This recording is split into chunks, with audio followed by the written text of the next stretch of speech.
So I'm editing at a cafe right now, and I'm editing the video kind of like a tribute to the Accord build. It's going to be a bunch of clips from the beginning to the end of the build. But yeah, it's been a fun ride.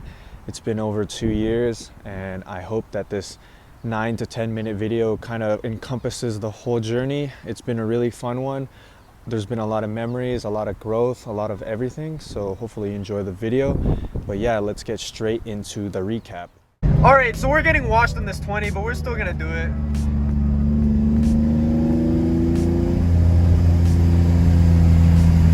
Oh, that's clean. Nice NSX. Oh shit! Oh shit! Oh my god! This is my first share team meet. It's the one in Harupa Valley.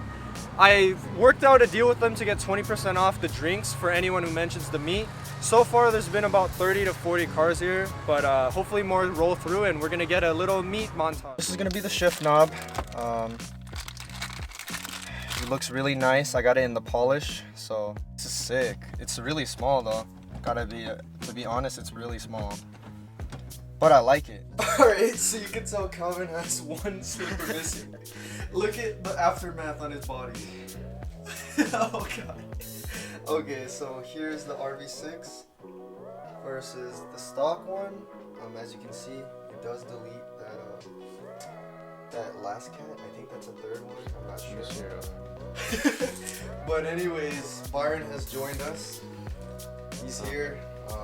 We have backup just in case things go wrong, but this is the hardest part of the install, so I'm gonna get the thumbnail, but here's how they look side by side.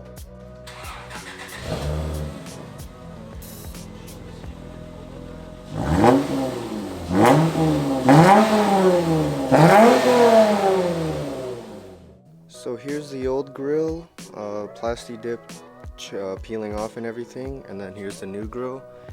I personally really like it. I do think it makes the front end really aggressive, but that means I'm gonna have to make the front end a little bit more aggressive so it matches, but it looks really good. The install took forever. I expected it to be like an hour, but it ended up being like 2.5 hours, but you know how car installations go, but it looks really good. Let's look at it. There's obviously some dust marks and handprints because of us. We were touching it a lot and stuff like that. But it looks really good. I'm glad to have put it on before the week started, and hopefully everyone's having a good Labor Day. Alright, so here's the comparison. So how much shorter do you think it is if you're eyeballing that? About 3 inches. Yeah, about 3-inch difference. You think that's too much for what it was, or you think that's good?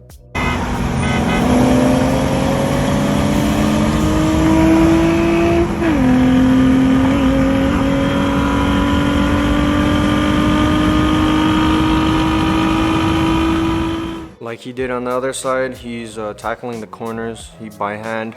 It's a little bit harder to buff it out in the corners because less space. But let me know in the comments below what you guys do to clear your guys' headlights, because it is important, especially when you have an older car, because the haze does start to collect in the headlight cover. But I think we're almost about done. And I have to say, the car definitely looks a lot better. It's kind of like, well, it's close to brand new basically. It looks really good, especially when you take the before. But shout out to these boys right here. Ryan, Calvin, looks good. Yep.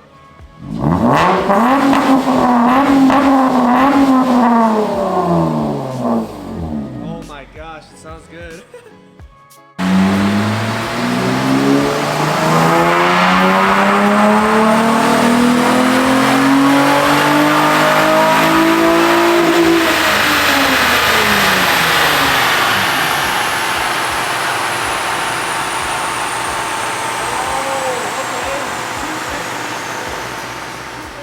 Alright, so they're all on there now. All 4 wheels. I personally do think it looks a lot better. I do see the difference between 19 and 18. The diameter is pretty noticeable, but I think once I get used to the downsize, I'll be happy with it, because it is more aggressive of an offset, and this is what it looks like. Looks pretty good. The only thing is I gotta upgrade my brakes, because now the wheel is a lot more open and you can see how small they are. Yeah, we're gonna have to get maybe a big brake kit, not too sure. Also, if you see my rotors, they need to be changed. Them boys are struggling. But let me know in the comments what you guys think. We're gonna get to a photo shoot in the next clip. Go!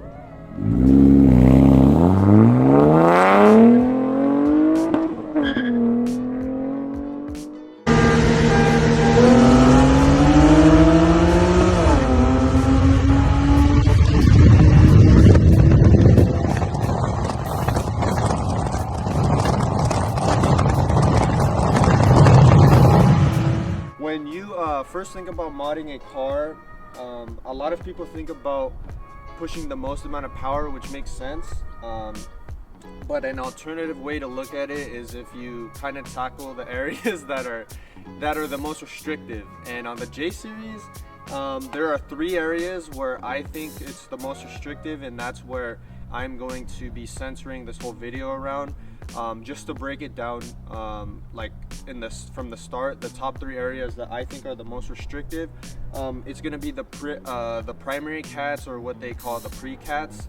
The exhaust system is definitely one of the most restrictive areas, and then I'm going to say the runners. Maybe not, those actually are not the most restrictive. It just has an area where you're gonna lock a lot of power. But those are the 3 top mods, just as a summary, that I suggest you to do for you to maximize your power benefit with the amount of money that you spend.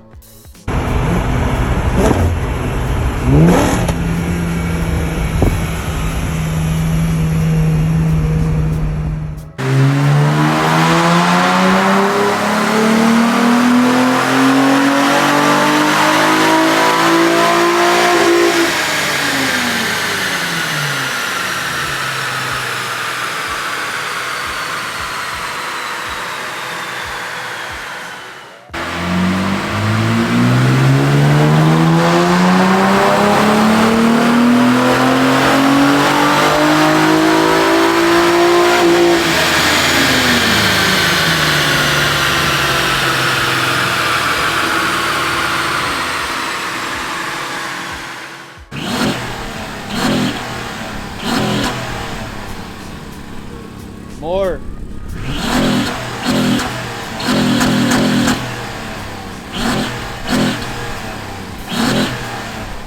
So the Accord is no longer in my hands. This is kind of crazy. Just sold it to some guy. He seems pretty cool. Shout out to him. Hopefully he takes care of it, and it goes to a new home, a caring one, I guess, because we put a lot of money into that car, mostly maintenance, unfortunately. But yeah, it's gone. So if you see this car, it's no longer gonna be me driving it. Yeah, so it's crazy. The next video I'm probably gonna make like a highlight of the whole build, because I have shit from even when I first got it. So I'm gonna put in random race clips, random other things, like it breaking down and shit. But yeah, man, it's onto a new owner.